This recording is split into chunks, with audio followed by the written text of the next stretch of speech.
As I understand it, during the Civil War, a young Confederate officer by the name of Andrew Lanier was captured by the Union forces and imprisoned just across the way here in Fort Warren. And his bride, Melanie, decided that in a very, very bold move, she was going to effect a rescue. And that's a pretty brave thing for a young woman to do, especially in wartime.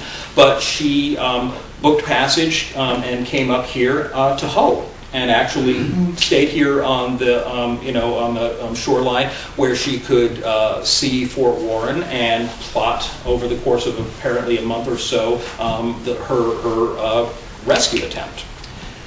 She ultimately ended up cutting her hair short, disguising herself as a man, where she managed to get a gentleman's soldier's uniform for the purposes I don't know, but actually infiltrated the fort and got as far as into the cell block beneath the fort, pistol in hand, where there was only one guard at the cell where her husband was imprisoned.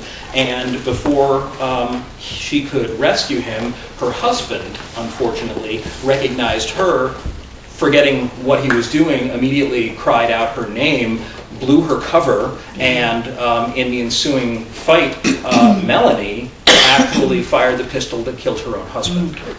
Terrible, terrible, tragic story.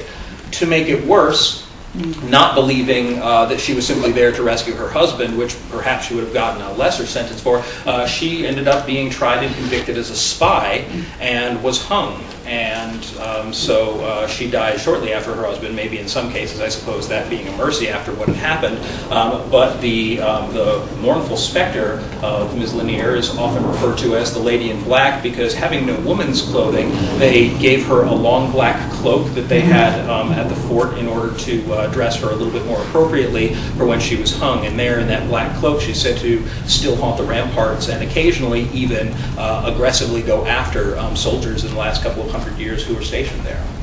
So it's a fascinating story, and one that I think is a classic ghost story of the time. But I was just reading, again, I was reading that a little bit about that story research for the upcoming book when I found out that she had come here. And I thought, how odd that only a week earlier I've been invited to come here and speak. And I thought that somehow that did mean that either I was meant to come here or I was meant to tell that story. I'm not sure which, but so that was kind of fun.